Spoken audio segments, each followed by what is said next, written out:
Hello, everyone. Welcome to another episode of Matters That Matter. I'm Simran and I'm in a conversation with my mentor, Susie Singh. Susie, as we all know, there is a deep human desire to be free in everybody. And people think that they are free and they think freedom looks like having the freedom to go wherever they want or being physically free. But what does it actually mean to be truly free? What does true freedom actually entail? So, Simran, freedom is a very, very vast concept, and there are many kinds of freedom. So, there is political freedom, there is social freedom, religious freedom, moral freedom. I mean, endless numbers of freedom. Yeah. But I think the question you're asking and what I'd like to address today is more in the realm of personal and psychological freedom. So, what does personal freedom look like? Mm-hmm. And if we examine the hierarchy of psychological freedom, at the bottom of that pyramid is behavioral freedom, which is the freedom to act as you wish to, making your own choices. Yeah. And that's somewhat in the realm of physical freedom, but goes beyond that. Then on top of that is the freedom to feel freely. And what sits on top of that pyramid is the freedom to think clearly. Now, let's examine what each of these three levels really entail, because for any human to be truly free, it is important that they keep increasing the degree of freedom that they have at each one of these three levels. Right. So, when we look at behavioral freedom, if we are feeling dominated, controlled, oppressed by another person, or if we feel that others are interfering and not allowing us to make the choices that we want to make in order to live the life that we want to live, then Right. clearly our behavioral freedom has been compromised. Mm-hmm. And having freedom at this level would mean that we are fully self-expressed, which translates into the ability to act in what I call response-able ways without being reactive or triggered, Mm-hmm. being able to express ourselves without any conditions, and to be able to move and travel freely, fearlessly, without any interference or control. Mm. So this is the first level or first degree of freedom. Next, when we examine what does freedom at the feeling level involve, being enslaved at the level of emotion or feeling means that we tend to repress our feelings. Okay. That we find it really difficult to express what feelings arise in us. And often this can make us really uncomfortable and awkward in emotionally vulnerable or emotionally volatile situations. We are likely to also be cold, withdrawn, and shut down emotionally. And we find that people who do not have emotional freedom then tend to often have episodes of emotional outbursts or meltdowns because they have been locking in their feelings. They haven't had the freedom to let them flow freely. Right. And having emotional freedom, therefore, would mean that we are willing to experience the entire range of human emotions intensely, fully, both the comfortable emotions or the pleasant ones and the uncomfortable or difficult emotions, the highs and the lows, meaning we can laugh and cry with equal spontaneity or ease. Right. And this then allows us to have an explosion in our creativity. Mm. because emotion is the mother of creativity, right? Mm. So we find ourselves very expressed in creative outlets, in ideas, and we'll be buzzing with them. Right. Also, when we have emotional freedom, we tend to be able to feel the feelings of other people very deeply. We become empathetic towards them. And so we form very deep and enduring bonds with people where we have a meaningful connection with them. And this then allows the flow of love, the giving and the receiving, to really become a dance of life. So, why is it so important to have emotional freedom? Mm-hmm.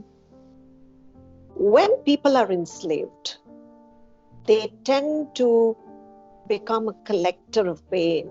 So they gather all their past experiences of regrets and pain and anger and feeling unsafe, and they tend to create this wall around themselves or around their heart, blocking the flow of connection with people outside, so they won't let their love flow out to people because it gets blocked by this heart wall. They're not able to receive the love that people send them because it travels through these filters of past pain and it gets distorted. And so it lands in a misunderstood way in your perception. And as a result, you just don't have the loving relationships, the highs, the happiness, the joy that could be yours if you had emotional freedom. Right. Now, when we look at mental imprisonment, it means that you are constantly anxious and worrying. And you're engaging in what I like to call fearful future imagination, like Murphy's Law. Oh my God, everything that's going to go wrong is going to go wrong in my life. And you're always in that state. You also tend to overthink a lot. So there is a compulsive, obsessive need to keep thinking all the time. And most of this thinking is negative in nature. You ruminate a lot about the past. You may have lots of regrets, and you find it really hard to let go of your resentments or people that you've been angry with, and therefore forgiveness becomes a really big issue. Also, you might remain stuck quite deeply in dogmas and expectations of how the world ought to be, or how your life should have turned out, or why people don't treat you the way they should be treating you. Now, this is a terrible mental prison to be in, and it can cause immense suffering. So, what mental freedom would entail is for us to learn how to work very deeply at reflection and introspection to be able to use the power of the mind really to give us insights and bring us clarity about what we are going through, a deeper understanding of our own selves, our own limitations, our own complexities and tendencies. Next, we must work very actively towards then releasing and letting go of these limiting beliefs that are preventing us from being and becoming who we really want to be. Right. We also need to let go of harmful interpretations about situations in our life which will only increase the suffering, and be willing to examine what is occurring with a more benign other perspective, which we know will be comforting or which will allow the goodness in us to arise instead of making us suffer. And finally, do we have the capacity, and are we building the capacity to forgive ourselves and to forgive others? This is what mental freedom looks like. Right. Why is mental freedom so important? Because without it, as you can clearly see, it is impossible for us to be peaceful and to be in the present moment. Because we are always going to be worrying about the future outcomes, or we are going to be very anxious and resentful and regretful about who we've been in the past or how people have treated us in the past. And secondly, what happens is that when we have mental freedom, we unleash this amazing power to problem solve the challenges in our life, because we've activated our wisdom mind. So as we can see, it is so very important to be able to actually be free at the behavioral level, at the emotional or feeling level, and at the mental and thinking level, to be able to say, I am living a free life. Right. And we can also see that this is an ongoing journey. At best, we can hope to be freer today than we were yesterday if we are actively working towards embracing freedom-giving behaviors or making those freedom choices for ourselves. Right. But to be able to be truly free is when we can say that we have become fully conscious or we are enlightened.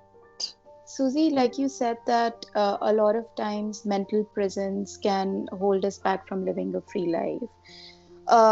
So are the beliefs, so the limiting beliefs that hold us back, are they always conscious, or can they also be unconscious in us? Because if they are unconscious, then people won't even know or realize that they are tethered to something that holds them back, and they will live in the illusion that they are free. So how can we address that?